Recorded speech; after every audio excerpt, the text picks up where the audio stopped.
what's up you guys? My name is Vivian from ThePaperLetterBlog, and today I'm back with another pen pal letter happy mail tutorial. As you could see from the title of this video, we're making a stitched pocket flip book, or stitched pockets plural. Because over on my Patreon we do a monthly challenge. Each month I come up with a simple challenge that every one of us can engage in and join, and this month's challenge is use thread. Now I could have said sew or stitch, but I wanted to leave it as open as possible so that people could come up with the way they wanted to do this themselves. So you could stitch, you could sew, you could embroider, you could use it to decorate, you could use it to wrap. Yeah, it's very open because I don't want, I want the prompt to be something that inspires you or helps you think outside the box, and not something that makes you stressed because you're in this Patreon craft club and you feel like you have to participate, you have to come up with something cool. That being said, if you're interested in becoming a member of the craft club, my Patreon account is linked down below. So far I've included an extra video each month where I show you the Craft Club challenge and where I show you my entry of the Craft Club challenge, and then I've also done a very long vlog, like personal life vlog, last week. So if you're interested in seeing more of me, then definitely join the Patreon. Absolutely no pressure, of course. I don't want any of you to feel like I expect you to join. It's just something I've been enjoying doing lately. Anyhow, moving on from Patreon to this project, because obviously I'm doing stitched pockets. I have to say, or I want to tell you, that I got this idea from someone on Instagram. Her name is Laya_journals. I've also found the post that I got inspired by, and I will link that in the description box down below, because I'm not trying to steal anyone's thunder. I'm not trying to pass this off as my own idea, because it's not. She actually has a Patreon as well. I am one of her patrons, but I'm only in like the supporting tier, and then she also has a happy mail tier, which means that every month people who pay her enough, basically who are in that tier, will get a piece of happy mail from her, which is pretty cool. I would love to do that one time, but I mean, I would love to be the receiver of one of her happy mails because she makes incredible things, but it doesn't suit me personally to have people pay for a piece of mail of mine, of course. But anywho, every month she makes these projects for her patrons, and then one time she shared them in her stories, and she did some sort of a stitched pocket flip book similar to what I'm doing now. I actually messaged her because I loved what she did, I loved what she made. I messaged her to ask if it would be okay if I used her idea for a video. And she said yeah, she would love to see it, etc, etc. So here we are. Mine is very different from hers because first of all, her style, like her aesthetic, is very vintage, lots of browns, and this is obviously as far from vintage as could possibly be. But I did want to give credit where credit is due. The main thing that I sort of used from her idea is obviously the pockets on the inside, and the fact that she used vellum for these stitched pockets because it's kind of see-through, and it's a really fun way to showcase the goodies you've included because you can already see them through the pockets. Oh yeah, to the person who got angry with me because she kept seeing the top of my head, I am sorry. The top of my head seems to be a very prominent part of this video as well. That is just how I craft. I gotta have my nose on top of things, okay? But feel free to click away if it annoys you instead of leaving a comment next time. Where was I? Okay, so I will explain to you what I've done so far. Obviously I have the vellum gold foiled paper from Sostrene Grene. I don't know the measurements, I'm so sorry. I think the measurements of the entire paper is 9.5 something inches, so I made the pockets 10.5, no, I mean 9.5 inches for the entirety of the two pockets, and then I made the paper for the outside 10.5 inches, so I would have like half an inch on both sides. And then how high it is, how wide, I'm sorry, I don't know, but that is like the only measurement I could remember. So what I did first is I had the entire page for the 2 pockets, and I stitched that on 3 sides. It's very important you only stitch 3 sides, because if you do 4, then it's not a pocket anymore, you've just closed it. So I have 2 pages that I put on top of each other. I held them together with some binder clips, and then I stitched the bottom, very important, otherwise all of your goodies will fall out, and the 2 sides. That is all you do in the beginning. What you could also do is use a page that is twice as high and then fold it up, so your bottom would already be closed and then you would only have to stitch the sides closed. Then the outside of the flipbook we already created at the beginning. What I simply did is I took the measurements of the pockets. Let's say the measurements were 4.5 inches, and then I added around 1/2 inch on all sides. So I made it around 5 inches wide and then 1 inch in height larger than the pockets. So just so that you have a little bit of space. Obviously I could have made the outside of the flipbook the same size as the pockets, but I always like having a little bit of extra space. That is also what I did with the spine. Instead of folding it once, so you would have like a flat, completely flat spine, I folded it twice. So I scored it twice so that I had like 1/4 inch as a spine, if that makes sense. You don't have to do that, but I was planning on putting a bunch of goodies in, and this way it doesn't become as bulky because you've created a little bit of extra wiggle room in the spine. It's a bit hard to explain, but I hope you get what I mean.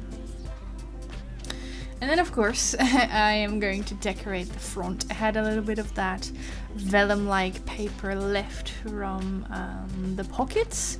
I don't know if I've explained this yet, but I always try to link everything that I use in the description box down below. But the goodies I'm using today are a bit hard to link because the paper I use is from Action. The vellum gold foil paper is from Sostrene Grene. I also bought that a long time ago, at least a 1.5 years I'd say. And then these die cuts I bought at Craftelier a long time ago. Sadly they don't have these anymore either, because I wanted to get some more, but I can look at the brand for you if you want to know. It's a Spanish brand if I'm not mistaken, and I also have a matching paper pad here somewhere, which is what I'm trying to grab in the meantime. The brand from the die cuts is Mintopia, and the collection is called Bonita. Mintopia Bonita. It's a Spanish brand, which normally doesn't matter, but they also have a lot of sentences and words in Spanish, so that's why I specifically named that it was a Spanish brand. But it's a lovely color combination. It has a lot of things I like, including girls reading books, typewriters, florals, and pastel colors. So if you can get your hands on it, I would recommend you get them. And the reason why I'm using them today is because I thought the colors matched well with the project. Also, this is my cat Sage. She likes to sit on my desk.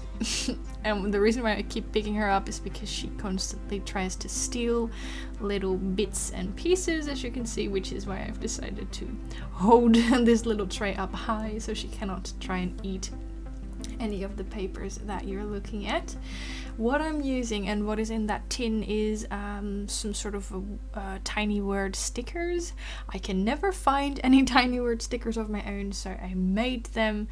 It's not stickers though, it's just some sort of sturdy paper, sturdy white paper. That was Sage trying to eat one of them.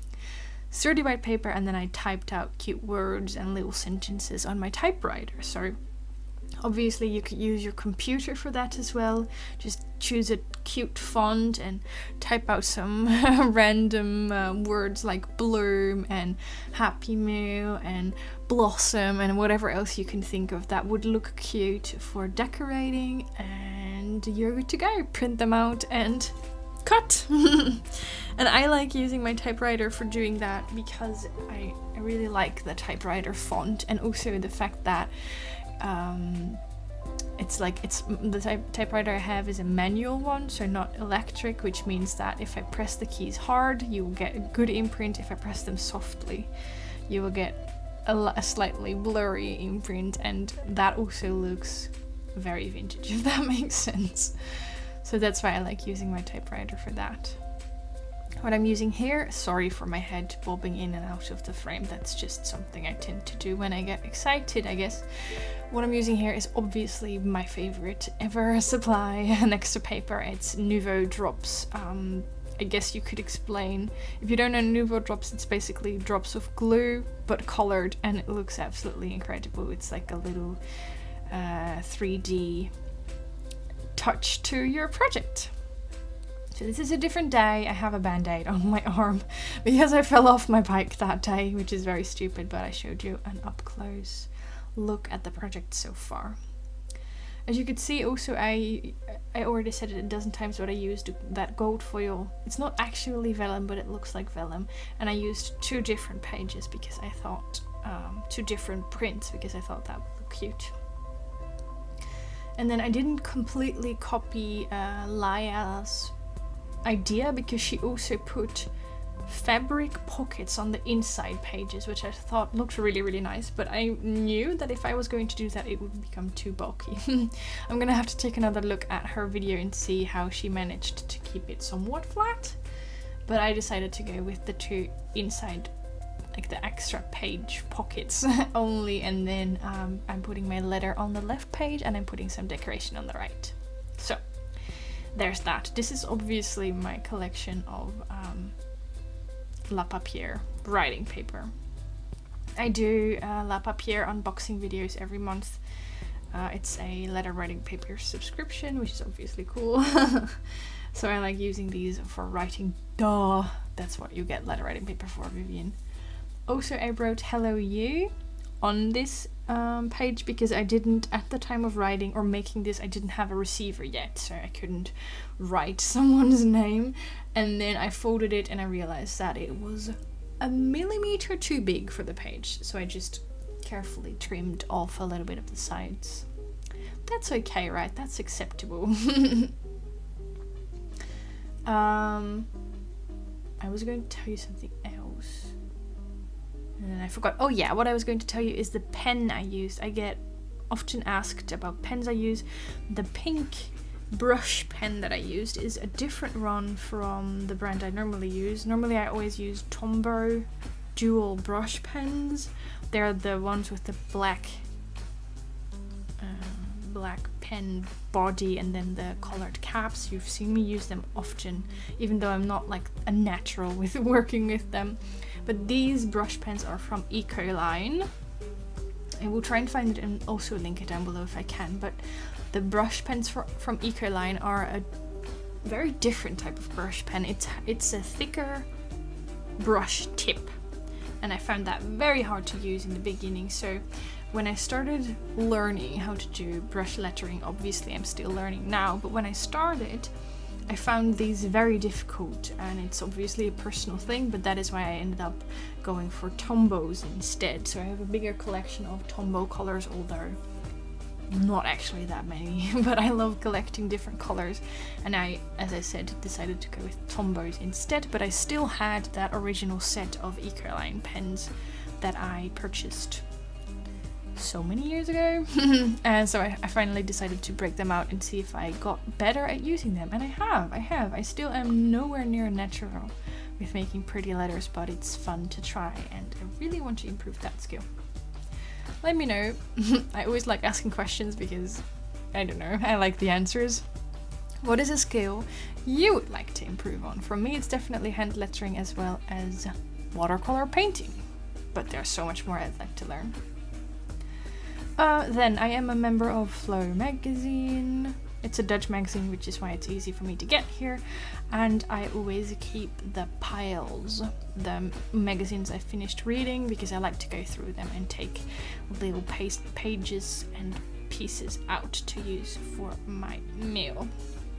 So what you see me do here is go through a couple of these magazines to find an image I wanted to use for this project. And the reason why I'm doing this is because I've recently rekindled my love for using magazine pages, also partially again because I did that as a craft club challenge. I'm not like shamelessly trying to promote my Patreon here, but this was actually something that I ended up really enjoying.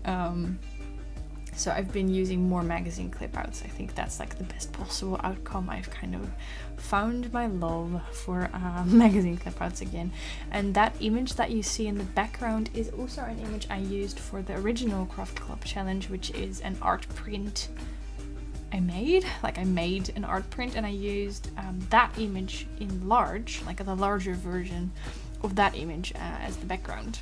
So I'm naturally drawn to it because it's an outside area with twinkle lights, which makes me very happy, so I decided to use it for this project again as well. And I'm again decorating it with actual tiny word stickers this time. I found them on Aliexpress. I'm sorry, I cannot link these things down below, but I found tiny word stickers on Aliexpress and they're pretty, but there's so many mistakes on them, it's really annoying. I can only use like half of them because the other ones are either weird Google translated versions or they have like spelling mistakes in them. But the one I used today says daydreaming and I think that's really cute. And then obviously I used some of the butterflies from that die cut set I mentioned before from Mintopia. Mintopia. As I said, I'm not sponsored or anything, especially not by Craftelier. Like I can link stuff on Craftstash, which is a website in the UK, and I can link stuff on Amazon. And then if someone clicks the link and actually buys something from Amazon, I get like a small percentage, which is around 50 cents each month. So it's a lot of work, but I don't know, I don't mind doing it because I also know that sometimes when you see something in a video, you really want to get it yourself. So then it's nice if I can have them linked so you can more easily find them. But whatever I get from Craftelier is like paid for by me and I don't get anything in return, so but what I wanted to say is if you want to get some of that brand Mintopia, I know Craftelier has it because that's where I got it as well. And I don't know what else I'm gonna say. Yeah, obviously in the background I am filling the pockets with goodies. I was really trying, but it's quite difficult, I have to admit. I was really trying to find things that would be pretty for displaying as well. Like I can stuff this with goodies, but if it's going to look like a mess, then I'm not going to be happy because the pockets are see-through. I'm gonna make use of that. So what I did is I added doilies, I added these pretty washi tape stickers with like ice cream and dessert designs on them, and here I'm adding a bunch of wax seals that I made in a little gift bag. I added a bag of sequins, I added some tickets, all sort of things that would look pretty on the outside because I have decided obviously not to decorate the pockets. There's two reasons for that. First, I like the way they look now because if I were to decorate it you couldn't see the goodies anymore, and second, Velum is actually really hard to use glue on. For some reason glue does not work on Velum, so that's the second reason why I decided just not to bother. And then the last thing I'm going to do is I'm going to wrap this flipbook with that twine. That's like, no, it's not twine, it's yarn, I think. That's like my favorite product I've ever bought at Action. It's a color changing yarn. It's like light pink to dark pink and I use it for literally everything. And what I'm doing here, or what I'm attempting to do, it's rather difficult, is I am putting a little buttons on the yarn. And it looks really cute. It's like a little dangly item to just give a little bit of extra something to that yarn. A little bit extra something. I love using buttons. There's something cute about them, I don't know. And I keep cutting pieces of the yarn off because it's very difficult to actually put buttons on yarn, it's too thick. So I kept accidentally taking apart the beginning, so I just kept cutting it off. And that, my friends, is the finished project. I'm going to show you an up-close video very soon. And there, obviously, the typed words said, "Hey sunshine, happy meal," and I was really happy with that. Here's the project up close once more. It has been sent out and received. I really hope you enjoyed this video. If you did, you know what to do. Thumbs up, and I'll see you very soon. Leave a comment down below telling me what skill or what you would like to practice, and I hope you have a lovely day. Bye bye!